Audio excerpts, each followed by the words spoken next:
Hello, our research project was Computational BioEngineering, Unravelling cell mechanics using computers. My name is Ben. I'm Julia. I'm Asleisha. And I'm Prad. This is a brief outline of our presentation. We will start with the background information relevant to our project. Then we will talk about our research, which consists of the procedure we did and the results we obtained. Then we will talk about our conclusion from the project. Lastly, we will end with our acknowledgements. Cell motility, or the motion of cells, is a phenomenon that occurs in many biological processes and is present in all living organisms. It is especially helpful in nerve cells, wound healing, immune responses, and the metastasis of cancer, which is what causes it to become deadly. Cell motility can occur when pseudopods form within a cell. Pseudopod formation happens when a network of actin filaments applies a force to the cell membrane and pushes outward on this membrane to perform a growth on the surface of the cell. Pseudopod formation is known as a dynamic system because it involves activators that are limited by inhibitors. Together, the activators and inhibitors regulate each other and can form many patterns commonly found in nature, such as the unique stripes on a seashell or the spots on a letter. This is a diagram of pseudopod formation through actin polymerization. First, we have the sensory proteins, which are indicated by a red arrow, and these proteins detect chemical signals from the extracellular environment, which is outside the cell. These proteins then trigger another protein, ARP23, which is indicated by the blue arrow. ARP23 then initiates nucleation. During nucleation, one ARP23 protein combines with 3 actin monomers. This complex then builds because more actin monomers build upon it and form a chain, also known as an actin filament. One actin filament cannot apply a large enough force to create a pseudopod, so more ARP23 proteins join onto the existing actin filament and branch off. This network of actin can exert a force large enough to push the cell membrane and create a pseudopod. However, there's a limited amount of actin monomers in the cell, so the actin needs to be recycled. This is done by the protein cofilin, which is indicated by a purple arrow. The cofilin removes some of the actin from the bottom of the filament, as you can see in the diagram, and releases the actin to be reused later. Our goal for this project was to virtually model pseudopod growth, and we hypothesized that by translating algorithm that models the change in concentration of actin activators and inhibitors over time and space, we would be able to model pseudopod growth and cell motility. To begin our procedure, we tried modeling cell motility mathematically. In order to do this, we had to think of the cell as a dynamic system. The protein ARP23 and the actin monomers were the activators because they promoted the growth of pseudopods. The protein cofilin was an inhibitor because it slowed down this growth. Here we have 2 coupled partial nonlinear differential equations. The first one describes the activator, which is denoted by the letter A, and the second one describes the inhibitor, which is denoted by the letter B. So these equations particularly use derivatives, which are basically the slope or the rate of change of something. In our first equation, the first term is partial A over partial T, or the rate of change of the activator with respect to time. The next term, which is boxed in blue, is dA, or the diffusion coefficient, which basically indicates how quickly the activator diffuses. The next term, boxed in green, is the second partial derivative of the activator with respect to space. Next we have A squared over B, which is boxed in yellow, and the A squared accounts for the branching mechanism of the actin, and this is divided by B, the inhibitor, because the inhibitor slows this down. And then in blue we have RA times A, and RA is the reaction rate of decay of the activator. So this term is subtracted because as the activator decays, obviously the system would slow down. The second equation is similar to the first equation, except as you can see, A squared is not divided by anything. This is because there's nothing to slow down the inhibitor. Using the finite difference method, we can take these differential equations and translate them into algebraic expressions, which can then be analyzed numerically using the program MATLAB. The finite difference method involves using discrete points in space, such as xi, xi plus 1, and xi minus 1, all evenly spaced out by delta x. By taking the derivatives at these points, we can translate this equation on the left into the equation on the right. On the right-hand side, n is not an exponent, but rather an index for time, while I is an index for space. This equation on the right can then be plugged into a program such as MATLAB. Once we had our equations programmed into MATLAB, we used our knowledge of dynamic systems in order to change certain variables, such as the diffusion and reaction rates. We were trying to achieve a steady state of active concentration, which would represent a constant presence of pseudopods within the cell. The purpose of these experimental changes was to try and determine how certain variables or conditions within the cell would affect pseudopod growth. The following image is a portion of our one-dimensional code, which allowed us to understand how different parameters affected the pseudopod growth. As you can see in the beginning, we have initialized several variables that allow us to manipulate this growth. Afterwards, we have two for loops. The beginning is the n for loop, which allows us to account for time, and the second one is the for loop for I, which accounts for space.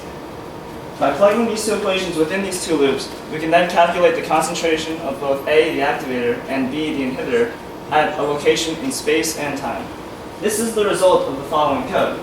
This plot is the concentration of actin over time at a specific location in space. In this case, x equals 1. After initial fluctuations in the concentration, you can see that the line steadies out into a horizontal line. This horizontal line represents the steady state equilibrium between the activators and the inhibitors, which allows for constant pseudopod existence. If, for instance, the line were to instead decrease to 0, the inhibitors would have overtaken the activators, and the pseudopod would not be able to grow. Likewise, if the line were to increase to infinity, the pseudopod would grow limitlessly, which is not efficient for the cell. Here we have a table detailing the effects of changing a particular variable on our results. For example, if we increase the value for RA, we saw that the concentration of the inhibitor decreased. Also, if we decrease the value for RA, we saw that the concentration of the inhibitor increased. We also wanted to see if there was any inherent relationship between RA and RB. So we tested to see if what happens when we increase the value of RA above RB. And we saw that there was no notable change, indicating that there wasn't a relationship between the two. We also changed the value for RB, and when we increased it, we saw that all concentrations of activators and inhibitors increased. Likewise, when we decreased the value for RB, we saw that the concentrations of activators and inhibitors decreased. Finally, we tested for DA. We did not increase the diffusion coefficient because by increasing this, we would enable the activator to diffuse more quickly, which would prevent a pseudopod from forming at all, which is not what we wanted. Therefore, we only tested by decreasing the value of RA. Thus, when we tested this, we saw that there was a varied number of peaks, which indicates numerous pseudopods forming, and we also saw that they were non-symmetrical, which indicates a random nature in the time at which they formed. Finally, we saw that the concentrations of actin activators and inhibitors increased rapidly. Here we have the sample of our final two-dimensional code. In the top, we have an initialization of all constants and variables. At the very top, you see that num equals 51. This is the number of nodes in space. Because it is two-dimensional, it's a 51 by 51 matrix of different points in space. Next, we have three different loops, the first being a loop for time. This loop consists of 50,000 iterations of time, which we measured in deciseconds for our scenario. Secondly, we have two different loops for space, the first being for the y dimension and the second for the x dimension. Finally, we declare values at specific nodes at specific times, depending on their location in space. For example, here we define all non-boundary values. We also defined boundary values and corner values separately. This image represents two-dimensional pseudopod growth over space and time. In the first image, you can see the colors are all very random, and that's because the cell is receiving a lot of random signals from the extracellular environment. Over time, the actin concentrations within the cell will diffuse, and as you can see in the second image, the dark red areas are where the actin is most highly concentrated. These are where a pseudopod would have formed. Now, because the actin concentrations have diffused, the red areas in the second image are not as concentrated as the red areas in the first image, which is noted by the color bars inside of each image. This is an animation of the following model. Notice how the concentrations slowly diffuse out and small pockets of high concentration remain, indicating likely pseudopod existence.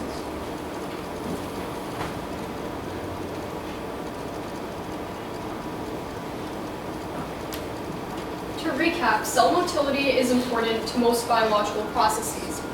In our project, we were able to model pseudopod growth using MATLAB, a computer program.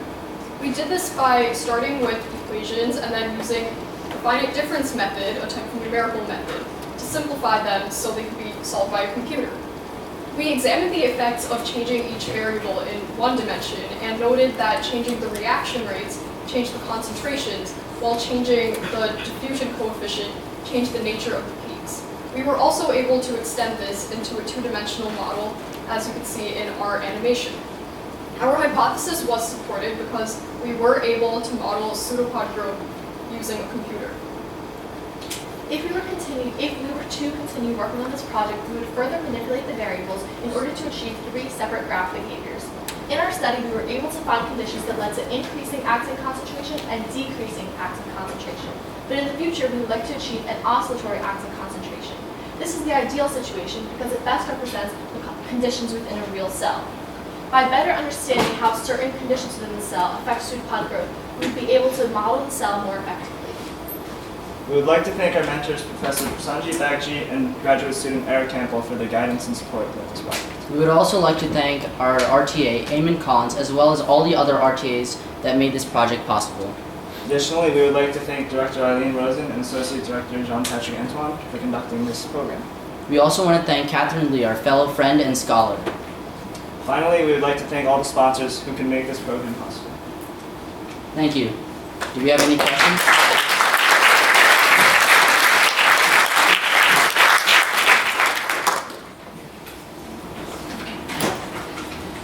Are there any questions?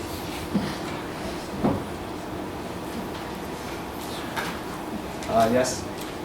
Here you see you're using the computing model to kind of model motion. Do you have any real data supporting comparing the coefficients coming from the real experiment data? Could you repeat that actually? Just wondering, this is a computing model simulation by understanding it. Do you have any real data comparing with the real process? Well, we were not able to actually take physical cells and analyze them ourselves. We only worked using computers at this project.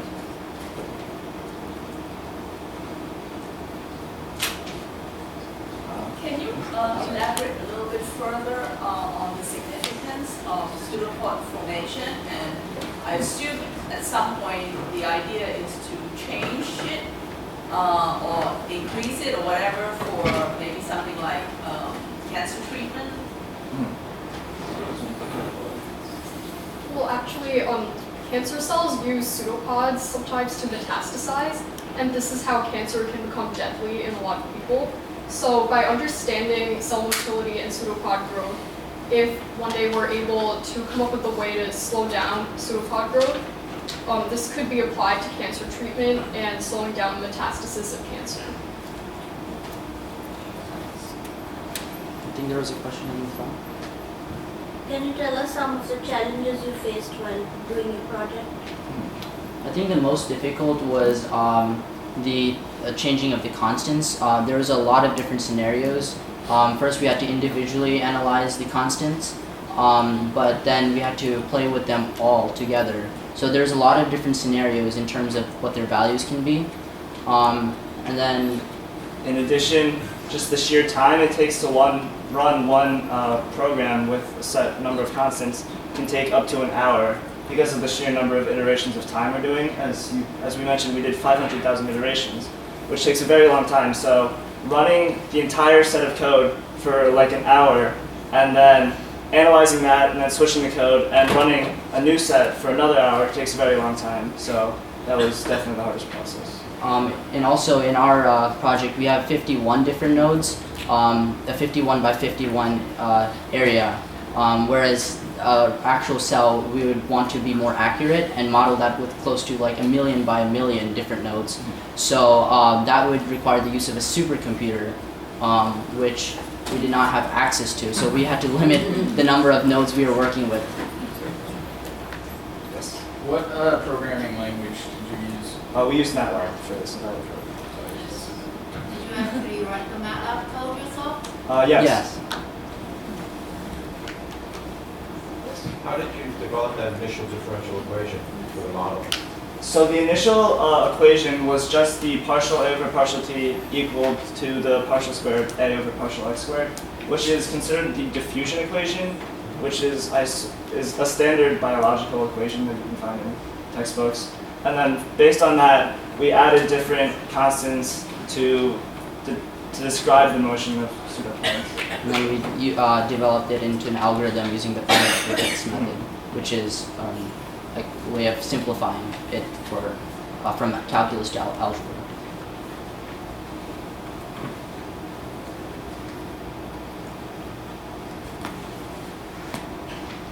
Are there any